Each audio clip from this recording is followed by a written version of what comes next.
வணக்கம் தலைமைகளே. கடந்த வாரத்தில் ஒரு இந்தியா ஒரு சரித்திர சாதனையை பதிவு பண்ணியது விண்வெளி துறைகளில். அதே போல நீண்ட காலமாக நாம் பெற்று கொண்டிருக்க தோல்வியுமே தொடர்ந்து நடந்தது. ஒரு பக்கம் சாதனை, ஒரு பக்கம் வேதனை என்று பதிவு பண்ணலாம். என்ன காரணம்? இது எப்படி மாற்றி அமைக்கலாம்? இந்த சாதனை பதிவான தேதி 2ஆம் தேதி நவம்பர் மாதம் 2025 இந்தியா இதுவரை தயாரித்த செயற்கைக்கோள்களிலேயே மிக எடை அதிகமான செயற்கைக்கோள் சேட்டிலைட் CMS-03 அப்படிம்பாங்க 4410 கிலோ செயற்கைக்கோள். இதுவரைக்கும் நம்ம இதுதான் எடை அதிகமாக செஞ்சுருக்கோம். விண்ணுக்கு ஏவி கிட்டத்தட்ட 37,000 கிலோமீட்டர் தூரத்திற்கு வெற்றிகரமாக ஏவி சாதனையை புரிந்துள்ளோம். இந்த செயற்கைக்கோள் இதோட திட்ட மதிப்பு இந்த ராக்கெட்டோட ஏவுவதற்கு 400 சில்லறை கோடி ரூபாய் இது காச்சு. இது இந்திய கப்பற்படைக்கு தேவையானதை செய்யும் செயற்கைக்கோள். இந்த செயற்கைக்கோள் இந்திய கப்பற்படைக்கு சொந்தமானது. கிட்டத்தட்ட அந்த கடல் எல்லைகளில் 2000 கிலோமீட்டர் தொலைவுகளை கண்காணித்து பதிவு செய்யக்கூடியது. தொடர்ச்சியாக 15 வருஷம் இந்த செயற்கைக்கோள் விண்ணில் செயல்படும். குரல் பதிவுகள், வீடியோ பதிவுகள், அங்கே செல்லும் கப்பல்கள், விமானங்கள், நீர்மூழ்கிகள், அவர்களின் செயல்பாடுகள், இது எல்லாத்தையுமே துல்லியமாக பதிவு செய்து இந்திய இராணுவத்திற்கு குறிப்பாக கப்பற்படைக்கு கொடுத்துக்கிட்டே இருக்கும். இது ஒரு சாதனை. இதற்கு இதை முறியடித்த முதல் சாதனை உலக அளவில் பார்த்தோம் அப்படின்னா அமெரிக்கா பண்ணியிருக்கிறாங்க. 8500 கிலோ எடையுள்ள செயற்கைக்கோளை அவங்க விண்ணுக்கு அனுப்பியிருக்காங்க. இப்போவுமே அவங்க அதில் மிகவும் வேகமாக வளர்ந்துட்டு போகிறாங்க. அவங்க கிட்ட பால்கன் ஹெவி ராக்கெட் அப்படிம்பாங்க. இது இந்த ஸ்பேஸ் எக்ஸ் எலன் மஸ்க்கு சொந்தமானது. இப்போ அங்கே அமெரிக்கா நாசாவை தாண்டி இந்த ஸ்பேஸ் எக்ஸ் மிகப்பெரிய அளவு முன்னேறி போயிட்டு இருக்கு. அவங்க ஒரு ராக்கெட் வச்சிருக்காங்க, ஹெவி லிஃப்ட் ராக்கெட், இந்த பால்கன் வரிசையில். அது மொத்தம் அந்த ராக்கெட்டும் அந்த செயற்கைக்கோள் எல்லாம் சேர்ந்து 14,20,000 கிலோ இருக்கும். பிரம்மாண்டம், உண்மையாகவே நம்ப முடியாத பிரம்மாண்டம். இது பூமியை தாண்டி பக்கத்தில் லியோ அப்படிம்பாங்க. அதுக்கு 63,800 கிலோ செயற்கைக்கோள்களை கொண்டு போய் இறக்கி விடும். அதே பூமிக்கு நீண்ட தொலைவில் உள்ளது ஜியோ அப்படிம்பாங்க. அதற்கு 26,700 கிலோ செயற்கைக்கோளை கொண்டு போய் நிப்பாட்டும் இந்த சூப்பர் ஹெவி பால்கன். இதுதான் இன்னைக்கு நிலைமைக்கு இந்த அமெரிக்கா ஸ்பேஸ் எக்ஸ் வச்சிருக்கிறது தான் மிக பிரம்மாண்டமான ராக்கெட், மிக பிரம்மாண்டமான செயற்கைக்கோளை கொண்டு செல்லக்கூடியது. இந்த சாதனையை நம்ம இந்தியாவை பாராட்டலாம். ஏன்னா அமெரிக்கா இதுவரைக்கும் அனுப்பிய எடையில பாதி நம்ம அனுப்பியிருக்கோம், வெற்றிகரமாக அனுப்பியிருக்கோம். ஏற்றுக்கொள்ள முடியாது என்ன அப்படின்னா, நேற்று இல்லை முன்தினம் அமெரிக்கா GE நிறுவனத்திற்கு 113 போர் விமான என்ஜின் வேணும் அப்படின்னு சொல்லி நம்ம ஆர்டர் கொடுத்துருக்கோம் அமெரிக்காவுக்கு. 2035 வெளிவருகின்ற இந்திய போர் விமானத்துக்கு என்ஜின் எந்த நாட்டில் வாங்கலாம்னு சொல்லி பார்த்துட்டு இருக்கோம். இது தொடர்ச்சியாக ஏற்றுக்கொள்ள முடியாத வேதனையான விஷயம்தான். இந்த ராக்கெட் போவதும் சரி, போர் விமானம் சரி, விண்வெளி பயணங்கள் தான், பூமியை தாண்டி மேலே போறதா. ராக்கெட்டில் சாதிக்கும் நம்மால் ஏன் இந்த போர் விமானத்தில் சாதிக்க முடியவில்லை? நிச்சயமா இதை பார்க்கணும். அதே இந்த ராக்கெட்டை ஏவுதலையுமே அமெரிக்காவை ஒப்பிட்டு பேசணும்னா நம்ம நிச்சயமாக ஒண்ணுமே இல்லை. நான் ஏன் அமெரிக்கா ஒப்பிடுறேன்னா, இந்த ராக்கெட் ஏவுதல், இந்த விண்வெளி பயணம் எல்லாத்துலையுமே இன்னைக்கு முதல் இடம் இருப்பது அமெரிக்கா தான். நம்ம அதை மீறி வரணும், அதுதான் என்னுடைய ஆசை. அதனால அதை ஒப்பிட்டு பேசுறேன். அதை ஒப்பிட்டோம்னா இந்த இஸ்ரோ ஒண்ணுமே இல்லைன்னு சொல்லி புரியும். இதுவரைக்கும் இப்போ இந்த எடை அதிகமான செயற்கைக்கோளை கொண்டு போன பயணம், இந்தியாவின் பயணம், இதுதான் கடைசி. இதுவரைக்கும் நம்ம 103 தடவை ராக்கெட்டுகளை மேலே அனுப்பியிருக்கோம். பெரும்பான்மை வெற்றியாக முடிஞ்சிருக்கு. அதே சமயத்தில் அமெரிக்கா 6519 ராக்கெட்டுகளை மேலே வைக்காங்க. ரெண்டையும் கொஞ்சம் ஒப்பிட்டு பாருங்க. அதே போல சென்ற வருஷம் மட்டும் 2024 மட்டுமே 145 ராக்கெட்டுகள் ஒரே வருஷத்துல அமெரிக்காக்கு மேல போயிருக்கு. இதுல 138, அதாவது 90% மேல, கிட்டத்தட்ட 95% வருது. ஸ்பேஸ் எக்ஸ் என்னும் தனியார் ராக்கெட் நிறுவனம், அமெரிக்காவுடைய எலன் மஸ்க் கூடிய நிறுவனம் ராக்கெட்டை மேல ஏவி இருக்கிறாங்க. ஏன் ராக்கெட்டை இப்படி முக்கியத்துவம் கொடுத்து பேசுறோம்னா, இந்த ராக்கெட்டை மிக அதிகமாக மேலே அனுப்பிய அமெரிக்கா தான் உலகத்தில் மிக பணக்கார நாடு. ராக்கெட் மூலமா கிடைக்கிற இந்த சேட்டலைட் செயற்கைக்கோளை மேலே நிறுத்தும் போது கிடைக்கிற காசு அளவில்லாத காசு. அமெரிக்கா தான் உலகத்தில் முதல் பணக்கார நாடு. இப்போ இந்த தனியார் அமெரிக்காக்குள்ள இருக்க எலன் மஸ்க் தான் உலகில் மிக பணக்கார நபர் இன்னைக்கு, நம்பர் 1. அவருக்கு அடுத்து இருக்கவங்கலாம் ரொம்ப தள்ளி போயிருக்காங்க. அதுமே வருகின்ற நாட்களில் இந்த எலன் மஸ்குடைய சொத்து அதுக்கு பக்கத்தில் அமெரிக்கா பிற பணக்காரர்கள் வரவே முடியாது. ஏன்னா ராக்கெட்டில் அவ்வளோ காசு கிடைக்கும், ராக்கெட் ஏவுதில்லை. இதை இந்திய அரசு நிச்சயமாக பயன்படுத்திக்கணும். ஒரே வருஷத்தில் 155 ராக்கெட் அனுப்புகிறாங்க.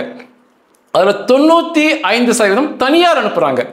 மொத்தமாக 6519 அனுப்பியிருக்காங்க. 6519 ராக்கெட்டுங்க, வெறும் 103 ராக்கெட்டுங்க. எவ்வளோ பணம் அமெரிக்கா சம்பாதிக்கிறாங்க பார்த்தீங்களா?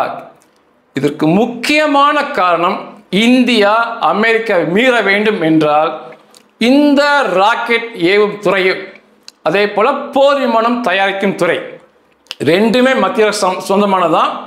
ஒன்று DRDO, இன்னொன்று இஸ்ரோ. இதை இரண்டையுமே இவர்களுடைய பங்கை குறைத்து ஒரு 20% பங்குகளை மட்டும் மேலே ஏவுவது, போர் விமானம் தயாரிப்பு 20% மட்டும் இந்த அரசாங்கத்துக்கு வச்சுக்கிட்டு 80% தனியாருக்கு கொடுத்தால் மட்டுமே இந்த அமெரிக்கா செய்த சாதனையை முறியடித்து நாம் மேலே செல்ல முடியும். இந்தியாவிற்கு கோடி கோடி கோடியாக பணம் கொட்டும் இந்த ராக்கெட் ஏவுதல்ல. நிச்சயமாக மத்திய அரசு இதை பரிசீலிக்கணும். ஏன் அப்படின்னா, இந்த DRDOலையோ இல்லை இஸ்ரோலையோ இந்த அரசு அமைப்புகளில் போய் சேர்ந்துக்கிட்டா வேலை செய்கிறாங்களோ இல்லையோ 58 வயசு வரைக்கும் சம்பளம் 1ஆம் தேதிக்கு முன்னால் டான் வரும். மாற்று கருத்தே இல்லை. இரண்டாவது, நிரந்தர வேலை, அவங்கள ஒன்றுமே செய்ய முடியாது. அமைச்சர்கள் இருந்தாலே, பிரதமர் நினைச்சாலே ஒன்றும் பண்ண முடியாது, இவங்க கோர்ட்டுக்கு போயிடுவாங்க. மூன்றாவது, இவர்கள் பணியில் ஓய்வு பெற்றாலுமே அதுக்கப்புறமே அவளுக்கு வாழ்க்கைக்கு முழுவதும் இவங்களுக்கு பெனிஃபிட், நிறைய சலுகைகள் உண்டு, பலன்கள் உண்டு. அதை முடிச்சுக்கிட்டாலுமே இந்த துறை நல்ல துறைங்கிறதுனால இவர்கள் அவர் குடும்பத்து ஆட்களை உள்ள திணிச்சிடுறாங்க. இப்படியே தான் தொடர்ச்சியாக நடக்குது. மனசை தொட்டு சொல்லுங்க, எந்த மத்திய அரசு ஊழியரோ இல்லை மாநில அரசு ஊழியர்களோ அவர்களுடைய கொடுக்கப்படும் சம்பளத்துக்கு வேலை செய்கிறாங்கன்னா இல்லவே இல்லை. ஒரு சிலர் இருப்பாங்க, நான் அவங்களை பாராட்டுறேன். 95% கொடுக்கின்ற சம்பளத்துக்கு மக்களுக்கு நேர்மையாக, அரசுக்கு நேர்மையாக வேலை செய்வாங்க கிடையவே கிடையாது. இவங்களெல்லாம் நிச்சயமாக இந்த DRDO, இஸ்ரோ இதெல்லாம் முழுசாவே நான் தனியார் மாத்திரம் சொல்லுவேன். ரெண்டாவது, அசிங்கமான அரசியல் இவங்க பண்ணிக்கிட்டு இருக்காங்க. இந்த இஸ்ரோ என்ன சொல்லலாம் அப்படின்னா, இந்த ஆந்திராவை தாண்டி இந்த ராக்கெட் ஏவுதளத்தை அமைப்பதற்கான முயற்சிகளுக்கு மிகப்பெரிய முட்டுக்கடையாக தான் அவங்க இருக்காங்க.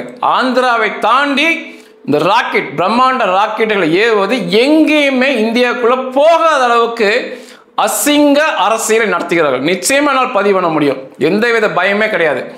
இப்போ கேரளாவில் ஏவுறாங்கிறாங்க, ராக்கெட் ஏவுதளம் இருக்குங்கிறாங்க, பீகார்ல சொல்றாங்க. ஆனால் இது ஆந்திராவுக்கு இணையா இல்லவே இல்லை. இப்போ தமிழ்நாட்டில் குலசேகரப்பட்டினம் இந்த ஆந்திர ஏவுதளத்தை விட மிக சிறந்த இடம். இங்கே வச்சு ஏவதான் பாதுகாப்பு. அதுக்கு முன்ன அரசியல் பண்ணுறாங்கன்னா, குலசேகரப்பட்டினம் சின்ன சின்ன ராக்கெட் தான் மேலே போகும், பெரிய ராக்கெட் ஆந்திராவில் தான் போகுங்கிறாங்க. இது ஒரு அருவருக்கத்தக்க, ஏற்றுக்கொள்ள முடியாத அரசியல் அவங்க பண்ணிட்டு இருக்கானுங்க.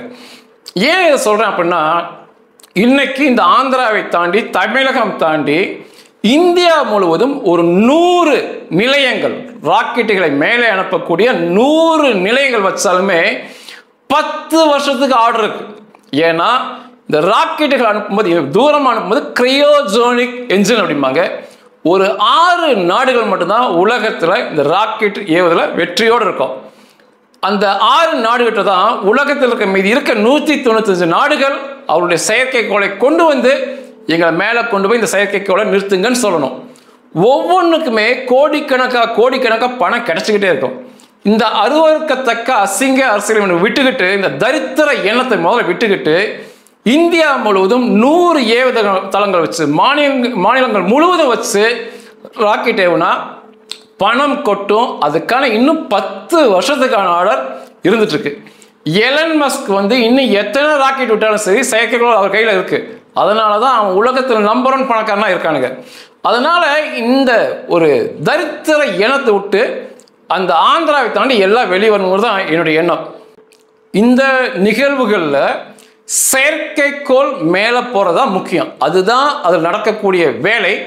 இது நடக்கணும் அப்படின்னா செயற்கைக்கோள் வேணும், அதை மேலே கொண்டு செல்லக்கூடிய வாகனமான ராக்கெட் வேணும், அதை மேலே அனுப்புறதுக்கான ஏவுதளங்கள், கம்ப்யூட்டர் மயமாக்கப்பட்ட ஏவுதளங்கள், இந்த 3மே இருக்கணும். செயற்கைக்கோள், ராக்கெட், ஏவுதளம், இந்த 3 சேர்ந்தாதான் அதுக்கப்புறம் மனிதர்கள் சேரும்போது வெற்றிகரமான பயன் நடக்கும். உண்மையாகவே பிரம்மாண்டம் தான். இப்போ அந்த பால்கன் ராக்கெட் 202 லாரிகள் ஒன்றா சேர்ற எடை தான் அந்த ராக்கெட். பிரம்மாண்டம். அவ்வளோ எடை உள்ளது. எப்படி அந்தரத்தில் உந்தி மேலே பறக்குது, எப்படி அந்தரத்தில் மேலே போகுது, அதனுடைய பின்னணியில் இருக்க சக்தி என்ன? அதே போல் மேலே போகிற செயற்கைக்கோள் 15 வருஷம் செயல்படுது மேலே. அதாவது நம்ம மேலே அனுப்பிடுறோம், அங்கே யாருமே இல்லை. 15 வருஷம் செயற்கைக்கோள் எப்படி செயல்படுகிறது? நம்ம செயற்கைக்கோளுமே 15 வருஷம் செயல்பட போகுது. அதே போல் இந்தியா இந்த மேலே செல்கின்ற மிக பிரம்மாண்ட ராக்கெட், எப்படி அமெரிக்கா பால்கன் ஹெவிவெயிட் சொல்கிறபடி இந்தியாவில் உள்ளது LVM-3 இந்த ராக்கெட் தான் பிரம்மாண்டமான செயற்கைக்கோளை தூக்கி செல்லும். இதுதான் இப்போ சமீபத்தில் இந்த 4410 கிலோ எடையை உள்ள செயற்கைக்கோளை மேலே தூக்கிட்டு போனது. இந்த LVM ராக்கெட்டுடைய எடை 4,40,000 கிலோ பிரம்மாண்டமான எடை உள்ளது. நம்முடைய இந்தியாவுமே பிரம்மாண்டமான எடை உள்ள ராக்கெட் வச்சிருக்கோம். இது செல்லுகின்ற தூரம் பார்த்தீங்கன்னா 37,000 கிலோமீட்டர் போகும். ஜியோ அப்படிம்பாங்க, அந்த இடத்துக்கு போகும். 37,000 கிலோமீட்டர் போகுது. இந்த சாதனை பதிவு செய்த இந்தியாவால் இந்த ராக்கெட்டை அனுப்புகின்ற இந்தியா 100க்கு 100% சுதேசி தொழில்நுட்பம், அதையும் பதிவு பண்ணும். ஏன் போர் விமானத்தை மேலே அனுப்ப முடியவில்லை? ஏன் என்ஜின் செய்ய முடியல? இந்த ராக்கெட்டுடைய பிரம்மாண்டத்தை ஒப்பிட்ட போர் விமானம் ஒன்றுமே இல்லை. ராக்கெட் செல்லுகின்ற 37,000 கிலோமீட்டர் ஒப்பிட்ட போர் விமானம் ஒன்றுமே இல்லை. முதல்ல ராக்கெட்டால் மேலே அனுப்பக்கூடிய செயற்கைக்கோள், அதுதான் முக்கியம். சேட்டலைட் எதற்காக இந்த செயற்கைக்கோள்கள் அப்படின்னு பார்த்தீங்கன்னா, பூமியை கண்காணிக்க, இராணுவ ரீதியாக மக்கள் பயன்பாட்டிற்காக பூமியை கண்காணிக்க, தொலை தொடர்பு வசதிகளை ஏற்படுத்தி கொடுக்க மற்றும் வழிகாட்ட, இதை போன்ற தொடர்ச்சியான காரியத்திற்காக செயற்கைக்கோளை மேலே அனுப்புகிறாங்க. மீன் வளத்தை கண்டுபிடிக்கலாம், பருவ கால மாற்றங்கள், பேரிடர்கள் வருவது எல்லாத்தையுமே அதே மாதிரி இப்போ இந்த GPS வழிகாட்டும் தொழில்நுட்பம் எல்லாமே இந்த சேட்டலைட் மூலமாக தான் நடக்குது. அதனால் வருகின்ற காலத்திலுமே அதிகமான சேட்டலைட் மேலே போவது நிச்சயமாக அவசியம். 3 இடங்களில் இந்த சேட்டலைட்டை கொண்டு போய் நிப்பாட்டுவாங்க ராக்கெட் மூலமாக. ஒன்று லியோ, லோ எர்த் ஆர்பிட் அப்படிம்பாங்க. இது பூமிக்கு மிக அருகில் இருக்கும். என்ன சொல்லுவாங்க அப்படின்னா, 160 கிலோமீட்டர் 2000 கிலோமீட்டர் தூரம் தான் லியோவுடைய தூரம். ஆனால் இந்த 160 கிலோமீட்டர் ராக்கெட் செயற்கைக்கோள் நிப்பாட்டுறதில்ல. 1000 கிலோமீட்டர் தாண்டி, 1500 கிலோமீட்டர் தாண்டி, இன்னும் சொல்ல போனால் 2000 கிலோமீட்டரில் இந்த லியோ வகை செயற்கைக்கோளை நிப்பாட்டுவாங்க. இந்த சேட்டலைட் மின்னல் வேகத்தில் சுழலக்கூடியது. இது ஒரு சேட்டலைட்னால பூமியின் சிறிய பகுதியை தான் பார்க்க முடியும், கவர் பண்ண முடியும். ஏன்னா பூமிக்கு 2000 கிலோமீட்டர் நிற்குதுங்கிறனால சொல்றது. அப்படி வந்து பூமியை மொத்தமாக பார்க்கணும்னா ஒரே ஒரு நாடு 72 சேட்டலைட் மேலே நிப்பாட்டினதான் முழு பூமியை லியோவில் உள்ள ராக்கெட்டால் கண்காணிக்க முடியும். இப்போ பார்த்தீங்கன்னா ஒன் வெப், உங்களுக்கு எல்லாமே தெரியும். ஒன் வெப் நமக்கு தொலைத்தொடர்பு கொடுக்குறாங்க. அவர்கள் வந்து 648 சேட்டலைட் செயற்கைக்கோளை லியோ அந்த 2000 கிலோமீட்டர் நிப்பாட்டி வச்சு தான் பூமி முழுவதும் ஒன் வெப் கவர் பண்ணுறாங்க. இதில் வந்து இதே தான் புகைப்படம், இந்த லியோவில் இருக்கின்ற செயற்கைக்கோள் எடுக்க புகைப்படம் மிக தெளிவாக இருக்கும். பூமியை கண்காணிப்பதற்கு பருவ கால மாற்றங்கள், கடல்களை கண்காணிப்பது, மீனை பார்ப்பது, தொலைத்தொடர்பு வசதி ஏற்படுத்துவதற்கு எல்லாமே இந்த லியோ பகுதியில் நிற்கும் சேட்டலைட் நிச்சயம் அவசியம். அதுக்கடுத்து பார்த்தீங்கன்னா மியோ அப்படிம்பாங்க, மீடியம் எர்த் ஆர்பிட். இங்கே கொண்டு போய் நிப்பாடுறது. இது வந்து 2000 கிலோமீட்டர் தாண்டி மேலே கொண்டு போயிடணும். இந்த வகை தூரம் வந்து கிட்டத்தட்ட மிக அதிக தூரம் 37,000 கிலோமீட்டர், குறைந்த தூரம் 2000 கிலோமீட்டர். இந்த இரண்டுக்கும் இடைப்பட்ட தூரத்துக்கு கொண்டு வரது தான் மியோ. இந்த இடத்துல நின்றுக்கிட்டு பூமியை முழுசாக பார்க்கணும்னா ஒரே ஒரு நிறுவனத்திற்கு 24 சேட்டலைட் வேணும். 24 செயற்கைக்கோளை இந்த மத்திய பகுதியில் நிப்பாட்டினா தான் பூமி முழுசும் கண்காணிக்க முடியும். இது வந்து இன்றைக்கு வந்து அதிகமாக ஜிபிஎஸ் அப்படிங்கிறாங்க. இப்போ நீங்கள் காரில் போகிறீங்க, ஜிபிஎஸ் மூலமாக வழிநடத்தப்பட்டு போகிறீங்க, குளோபல் பொசிஷனிங் சிஸ்டம் அப்படிம்பாங்க. அதற்காக இந்த செயற்கைக்கோள்கள் இந்த மத்திய தூரத்தில் மியோவில் நிறுத்தப்படுது. இந்த செயற்கைக்கோள் மிக அதிக வேகம் மிக்கது. 12 மணி நேரத்தில் ஒரு முறை பூமியை சுற்றி வந்துடும். 12 மணி நேரத்தில் பூமியை வலம் வந்து நிற்கும், தொடர்ச்சியாக சுற்றிட்டே இருக்கும். இது மியோ. அதற்கடுத்து மிக முக்கியமானது ஜியோ அப்படிம்பாங்க, ஜியோ சின்க்ரோனஸ் எர்த் ஆர்பிட் அப்படிம்பாங்க. இதுதான் அதிக தூரம் போய் நிற்கக்கூடிய செயற்கைக்கோள்கள். 35,786 கிலோமீட்டருக்கு மேலே போய் ஒரு செயற்கைக்கோளை நிப்பாட்டினோம்னா அது ஜியோவில் நிற்கிறது என்று அர்த்தம். நீண்ட தூரம் போகிறனால வெறும் 3 சேட்டலைட், ஒரு கம்பெனி, ஒரு நாடு 3 சேட்டலைட்டை வந்து ஜியோவில் நிப்பாட்டினாங்கன்னா முழு பூமி பந்தையுமே அவங்க பார்த்துருவாங்க. தப்பிப்பதற்கு பூமி பந்தில் இடமே இருக்காது. அத்தனையும் அவர்களால் பார்க்கப்படும். 3 சேட்டலைட் ஜியோவில் நின்னா போதும். இது வந்து பூமி சுழலும் வேகத்துக்கு இணையாக சுழன்று கொண்டே இருக்கும். பூமி என்ன வேகத்தில் சுழறதோ அதே வேகத்தில் இந்த ஜியோவில் நிற்கும் செயற்கைக்கோள் சுற்றி வரும்.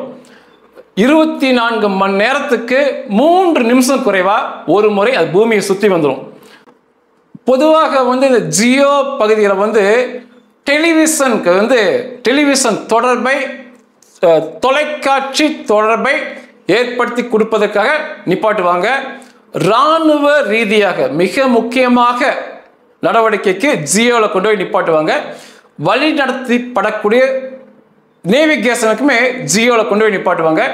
பூமி பந்தில் இந்த ஜியோ செயற்கைக்கோளுக்கு தப்பிப்பதற்கான இடமே இல்லை, எல்லாத்தையுமே பார்த்துரும்.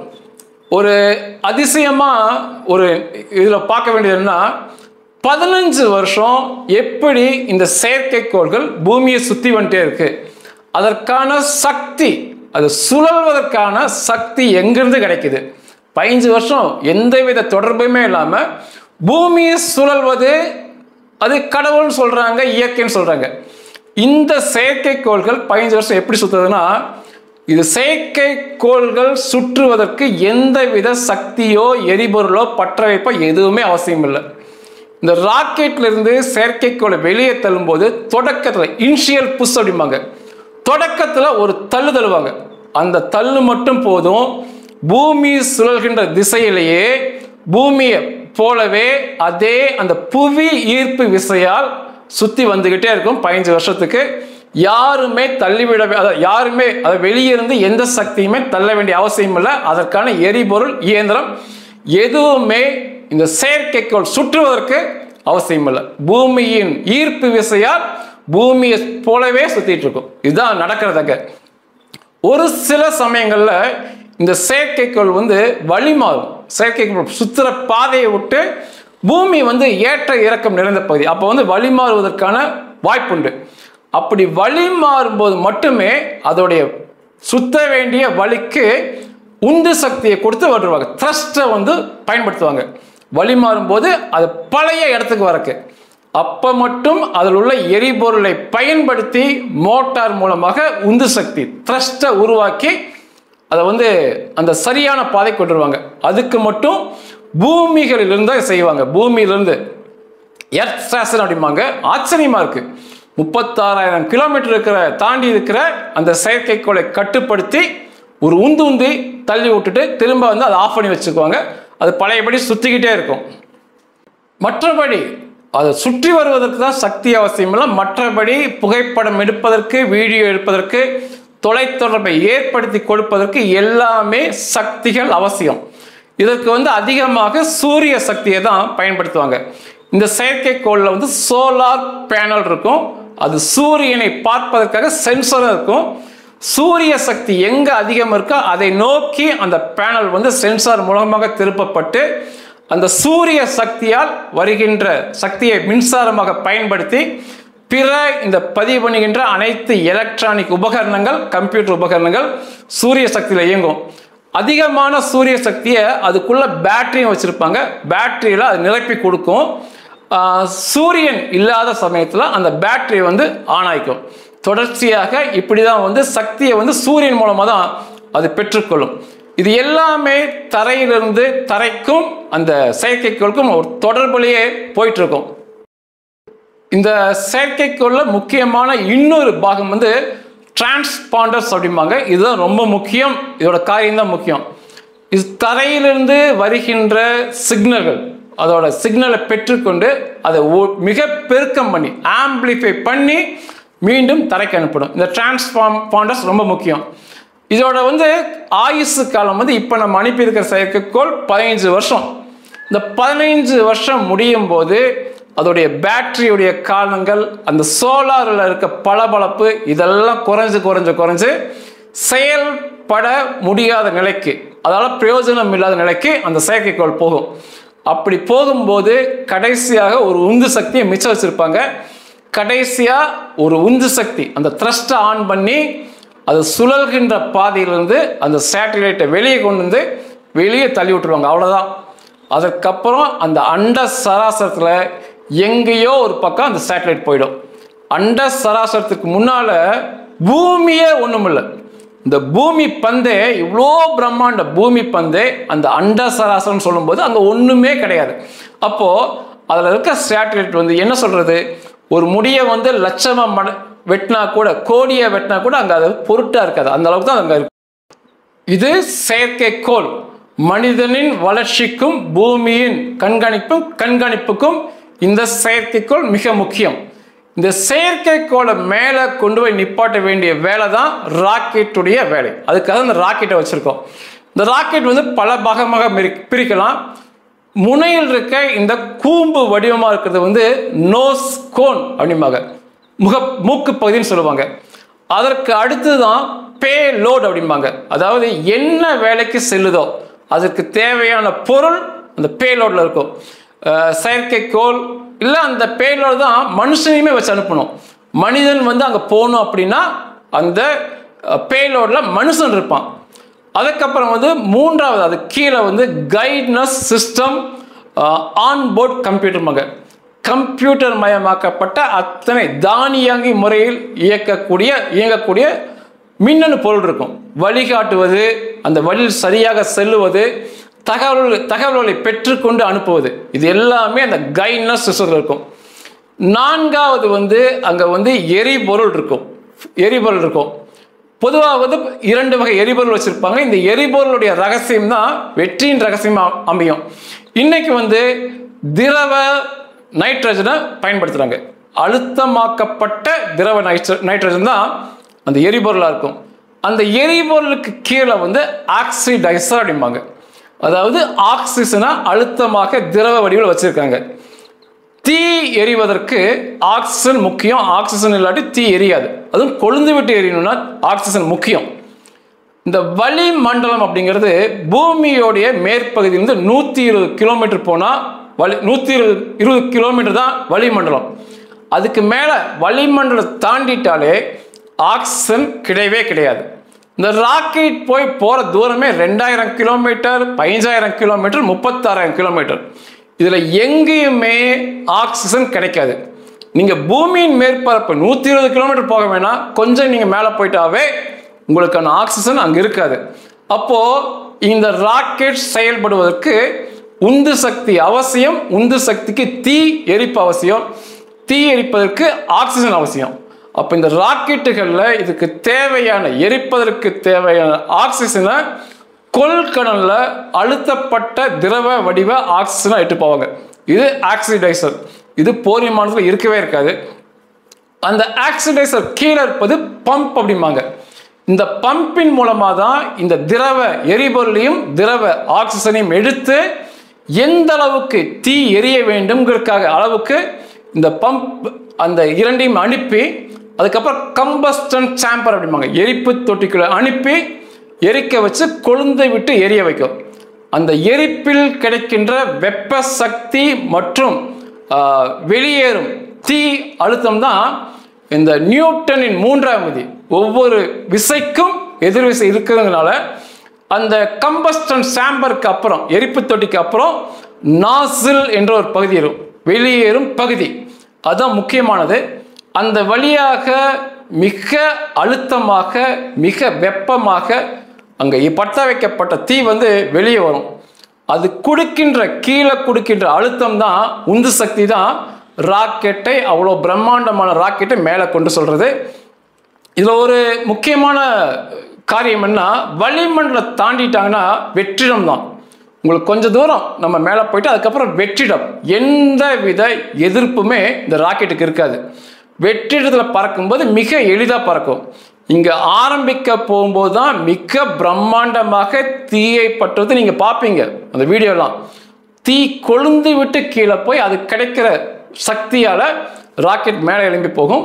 ஒரு குறிப்பிட்ட அளவுக்கு மேலே போயிட்டா அந்த அளவுக்கு உந்து சக்தியை கொடுக்க வேண்டிய அவசியம் இல்லை. இங்கே கீழே கிடைச்ச உந்து சக்தியிலே ராக்கெட் பறக்க ஆரம்பிச்சிடும். சில சமயங்களில் அந்த உந்து சக்தி இல்லாமல் இருந்தால் கூட இந்த இனிஷியல் புஷ் அப்படிம்பாங்க, முதல் கிடைத்த அந்த உந்து சக்தியை பறந்து செல்லும். இந்த போர் விமானத்தில் அந்த வெளியேறும் வெப்பம் வெளியேறும் பகுதியோட அந்த நாசிலையுமே அதே போல் இந்த ராக்கெட்டுக்கு கீழே இருக்க நாசிலையுமே பார்த்தீங்கன்னாவே இந்த ராக்கெட் எவ்வளோ பிரம்மாண்டமான எடை கூடியதுன்னு புரியும். மிக பிரம்மாண்டமான நாசில்கள் வரிசையாக ராக்கெட்டில் வச்சுருப்பாங்க. அவ்வளோ அகலமாக இருக்கிற அந்த நாசில் முழுவதும் அந்த அழுத்தம் வந்தால் தான் நிச்சயமாக ராக்கெட்டை மேலே தூக்க முடியும். போர் விமானத்துக்கு அவ்வளோ அவசியம் இல்லை, இதோட எடை அந்த அளவுக்கு இருக்குது. மிக பிரம்மாண்டமான ராக்கெட்டாக மாற மாற இந்த நாசில்களோட எண்ணிக்கை அதிகமாகும், அதோட தோற்றம் மிக பெருசாக இருக்கும். அவ்வளோ பெரிய அந்த ராக்கெட் முழுவதும் அழுத்தம் தான் வரும். அழுத்தம் வந்து தான் அந்த ராக்கெட்டை மேலே தூக்கும். கடைசியில் இருப்பது பின் அப்படிம்பாங்க. இந்த நோஸ்கோன் முன்னால் இருக்கிற அந்த முனையில் இருக்கிற இடத்துலேருந்து பின் வரைக்கும் கடைசி வரை கேட்டிங்கன்னா அதுதான் ராக்கெட், முழுவதுமான ராக்கெட் ஸ்ட்ரக்சர் அப்படிம்பாங்க. இந்த முனைப்பு அந்த பேலோடு இருக்கு பார்த்தீங்களா, அந்த பேலோடுக்குள்ளே இருக்கிற மனிதனோ அல்லது செயற்கைக்கோளை தான் முக்கியம்.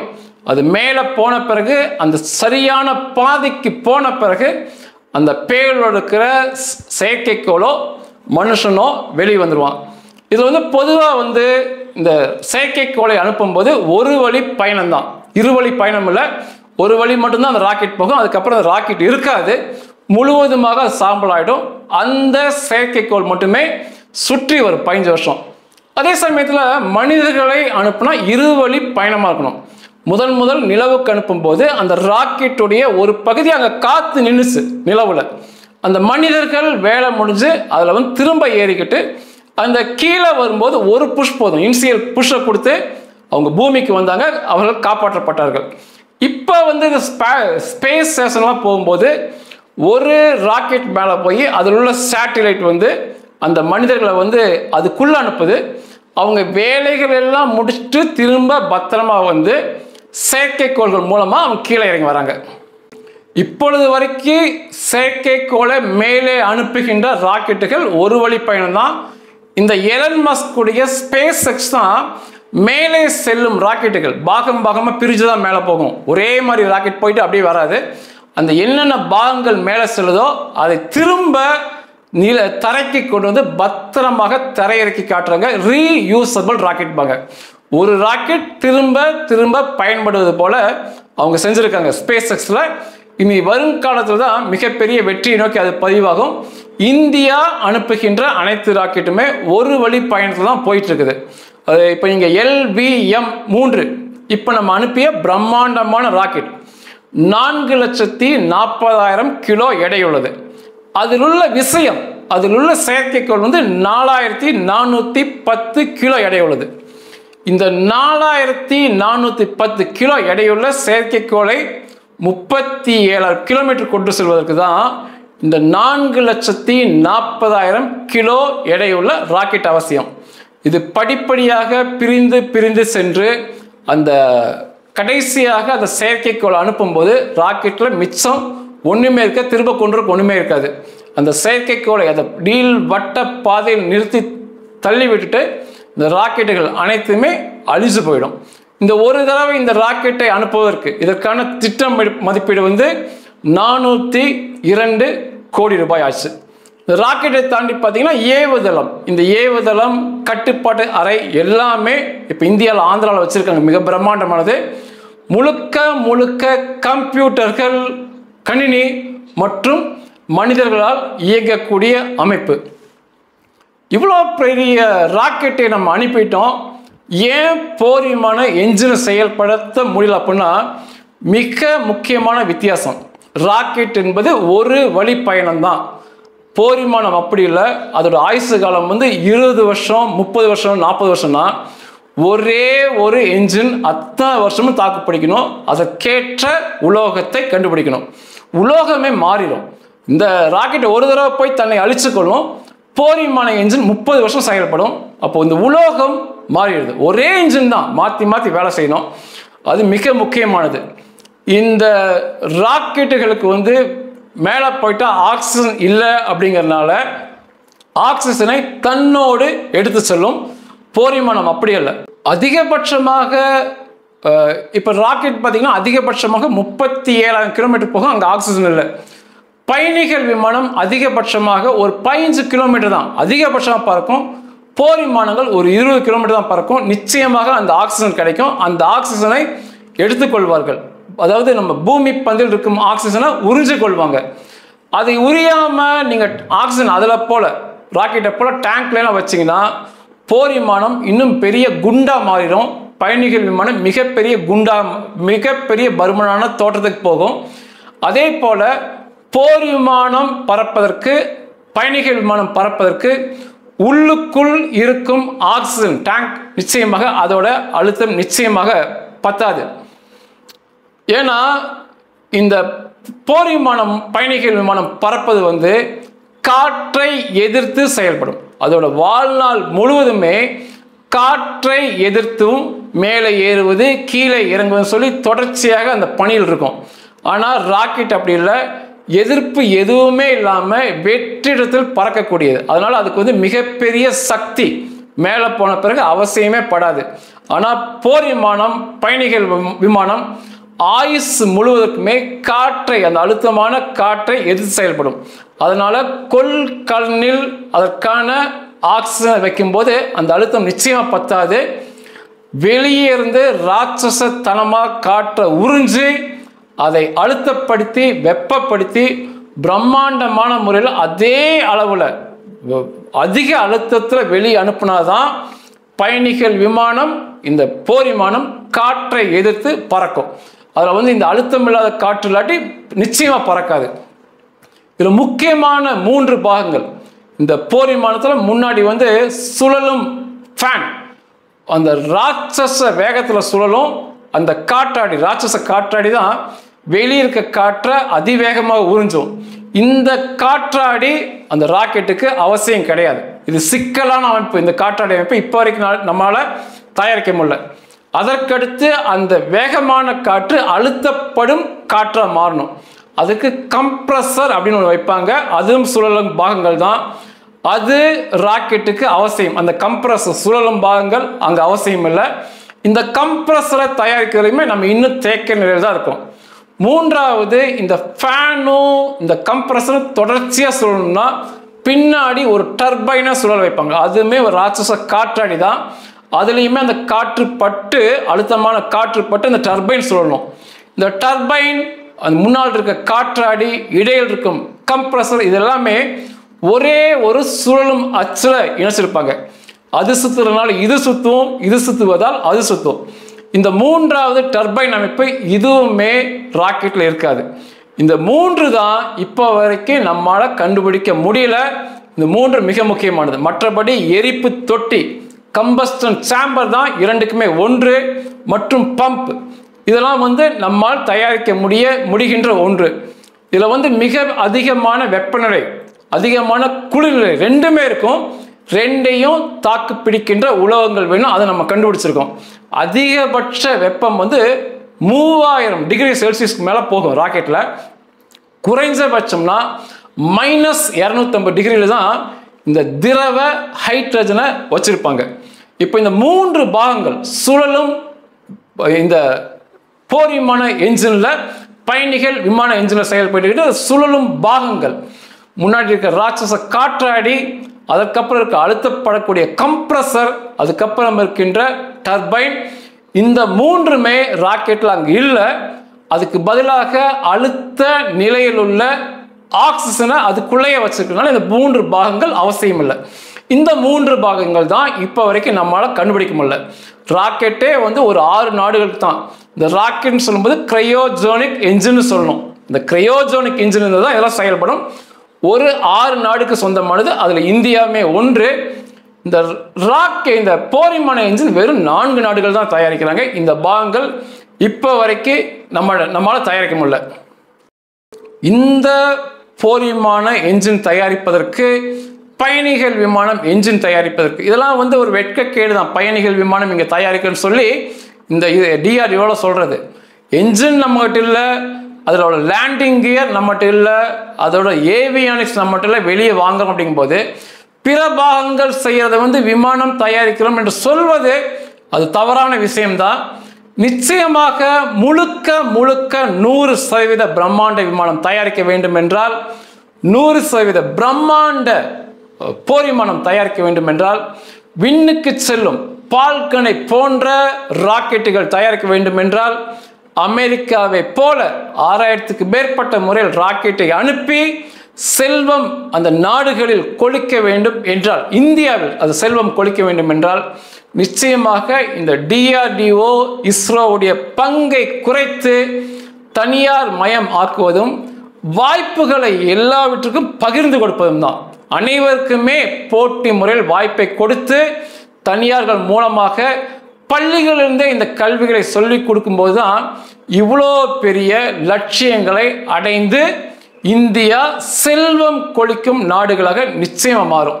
அதனால தனியாரின் பங்களிப்பை, அனைத்து மக்களுக்குமான பங்களிப்பை, ஏதோ DRDO, ஏதோ இஸ்ரோ, அது பிரம்மாண்டம், அதோட செய்கிற காரியம்லாம் எளிதாக புரிய வச்சு இங்கே ஒரு பட்டறையிலிருந்து ஒரு ராக்கெட்டை மேலே அனுப்ப முடியும், ஒரு போர் விமானத்தை அனுப்ப முடியும்.